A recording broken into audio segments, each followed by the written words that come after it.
نبی کے والدین غیر مسلم تھے؟ نہیں، ہاں معلوم نہیں۔ 10, 9, 8, 7, 6, 5, 4, 3, 2, 1, 0. نہیں، صحیح جواب۔ دیوبندی اور وہابیوں کا عقیدہ کیا ہے اور سنی حنفی بریلی کا عقیدہ کیا ہے، اس ویڈیو میں دیکھیے۔ پہلی بات، مسلم اور غیر مسلم دونوں کی خبروں کی زیارت ہو سکتی ہے، اس لیے کہ آپ نے کیا کہا، میں نے اپنے والدین کی خبر کی۔ اب اس معاملے میں لوگوں کو بڑا وہ ہوتا ہے کہ کیا آپ صلی اللہ علیہ وسلم کے والدین بھی غیر مسلم تھے؟ تو یاد رکھیے یہ بات بڑی سخت ہے، لیکن ہاں اس کی حقیقت یہی ہے۔ ابو داؤد کی روایت ہے، آپ صلی اللہ علیہ وسلم کا ایک صحابی اور کہ اللہ کے رسول میرے والدین کہاں ہیں؟ تو کہا جہنم میں۔ وہ زار و خطار رونے لگے کہ میرے والدین جہنم میں۔ دیکھا نبی اکرم صلی اللہ علیہ وسلم بھی رو رہے، کہا اللہ کے رسول آپ کیوں رو رہے ہیں؟ تو کہا میرے بھی وہی ہیں۔ صحیح روایت ہے، میرے والدین کہاں ہیں؟ تو کہا جہنم میں۔ وہ زار و خطار رونے لگے کہ میرے والدین جہنم میں۔ دیکھا نبی اکرم صلی اللہ علیہ وسلم بھی رو رہے، کہا اللہ کے رسول آپ کیوں رو رہے ہیں؟ تو کہا میرے بھی وہی ہیں۔ صحیح روایت۔ اپنے آباء و اجداد کو دیکھ لے۔ ایک گستاخ نے کہا آقا کے والدین ایمان والے نہیں، الیاذ باللہ۔ ہاں، مجھے مدینہ المنورہ میں اسی بنیاد پر گرفتار کیا گیا تھا۔ مدینہ المنورہ کے ایک جیل میں کہا گیا لکھ کر دو، سائن کرو، پھر تمہیں جیل سے آزاد کیا جائے گا۔ الیاذ باللہ کاغذ پر لکھا ہوا کیا تھا؟ سیدہ آمینہ کو الیاذ باللہ غیر مسلم لکھا ہوا تھا۔ میں نے کہا نہیں۔ میں نے کہا کیا کر لو گے؟ کہا پھانسی دیں گے۔ میں نے کہا ہم رقص کرتے ہوئے سولی چڑھ جائیں گے۔ اور کیا چاہیے؟ ہماری تو تمنا ہی یہی ہے، ہماری تو آرزو یہی ہے کہ بقی مل جائے، جنت البقی مل جائے، وہاں شہادت مل جائے۔ اور کیا چاہیے؟ ہاں، میں نے کہا قتل طیبہ میں ہم کو کرو گے، رقص کرتے ہم سولی چڑھیں گے، اس سے بڑھ کے کیا اعزاز ہوگا کہ بقی میں سویا کریں گے۔ بقی میں سویا۔ میں نے کہا دلیل دو، دلیل دی، عقل کے اندھوں نے دلیل دی۔ کہا دیکھو نبی کریم صلی اللہ علیہ وسلم مقام ابوا میں آئے، میرے آقا صلی اللہ علیہ وآلہ وسلم نے اللہ سے اجازت مانگی کہ اللہ مجھے اجازت دے اپنی ماں کی قبر پر جاؤں، تو اللہ نے اجازت دے دی۔ آقا نے دعائے مغفرت کی، دعائے مغفرت کرنا چاہی، اللہ نے منع کر دیا۔ کہا محبوب ماں کے لیے دعائے مغفرت نہ کرنا، تو یہ دلیل ہے چونکہ اللہ نے منع کیا۔ کہا حدیث صحیح ہے، میں نے کہا صحیح ہے۔ کہا اللہ نے منع کیا کہ نہیں؟ میں نے کہا منع کیا۔ کہا جب اللہ نے منع کیا کہ ماں کے لیے دعائے مغفرت نہ کرو، تو پتہ چلا دعائے مغفرت نہ کرنا اور دعائے مغفرت کی اجازت نہ دینا اس بات کی دلیل ہے وہ ایمان والی نہیں تھی۔ میں نے کہا ایمان والی نہیں تھی، نام کیا ہے؟ آمنہ ہے۔ ارے آمنہ تو ہوتی ہی ایمان والی ہے۔ آمنہ نام ہے اور ایمان والی نہیں ہے؟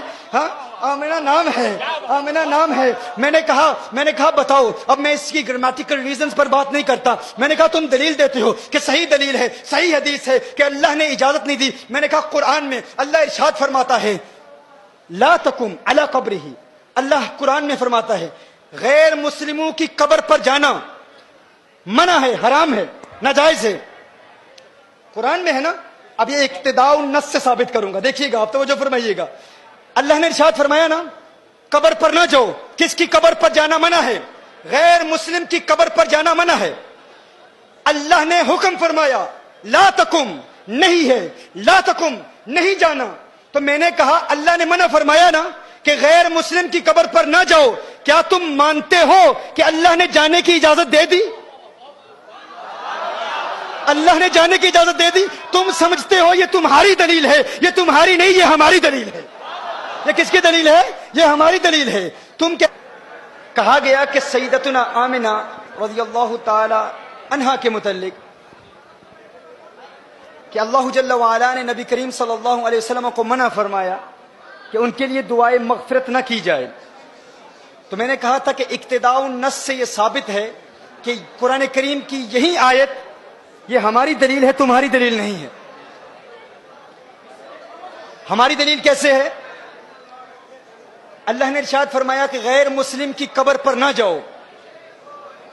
یہ میں آپ کو یاد دلا رہا ہوں، مدینہ المنورہ میں گستاخوں سے جو میرا مناظرہ ہوا تھا، اس میں ہم نے جواب کیا دیا تھا؟ انہوں نے کہا کہ اللہ نے دعائے مغفرت کی اجازت نہیں دی. تو دعائے مغفرت کی اجازت اس لیے نہیں دی کہ العیاذ باللہ سیدہ مؤمنہ نہیں تھی. تو میں نے کہا کیا قبر پر جانے کی اجازت دی کہ نہیں؟ کہا دی.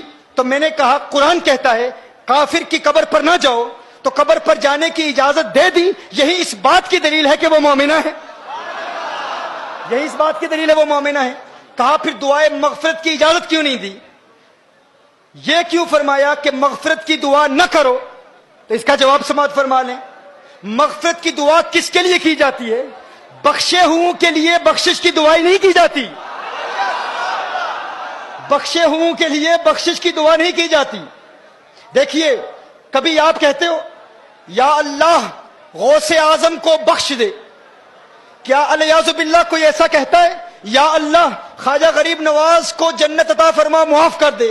کوئی نہیں کہتا. ہر شخص کہتا ہے کہ وہ چونکہ بخشے ہوئے ہیں تو بخشے ہوں کے لیے بخشش کی دعا نہیں مانگی جاتی. کیا الیاذ باللہ کوئی کسی نبی کے لیے کہہ سکتا ہے اے اللہ عیسیٰ علیہ السلام کی مغفرت فرما، موسیٰ علیہ السلام کی مغفرت فرما؟ نہیں. قانون کیا ہے؟ بخشے ہوں کے لیے بخشش کی دعا نہیں کی جاتی. دیکھیے جب آپ نماز جنازہ پڑھتے ہیں بالغ کے لیے کیا دعا پڑھتے ہیں؟ اللہم اغفر لحینا ومیتنا، دعائے مغفرت کرتے ہیں نا. لیکن نابالغ کے لیے کیا دعا ہے؟ اللہم اجعلہ لنا، کیا؟ فرۃ واجعلہ لنا. فرض کیا ہوتا ہے؟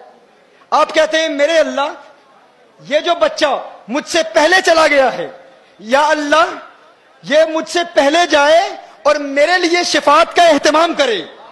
کیا؟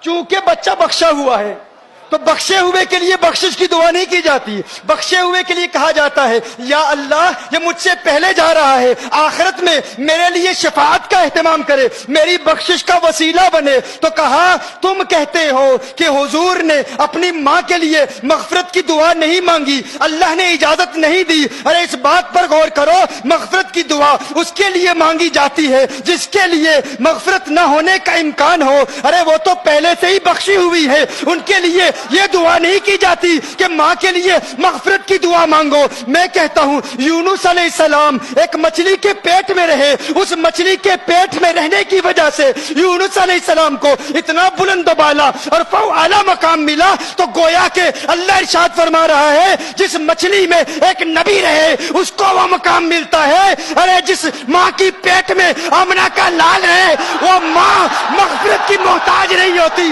اس کے لیے مغفرت کی دعا نہیں مانگی جاتی، اس کے وسیلے سے امت کے لیے مغفرت کی دعائیں مانگی جاتی ہے.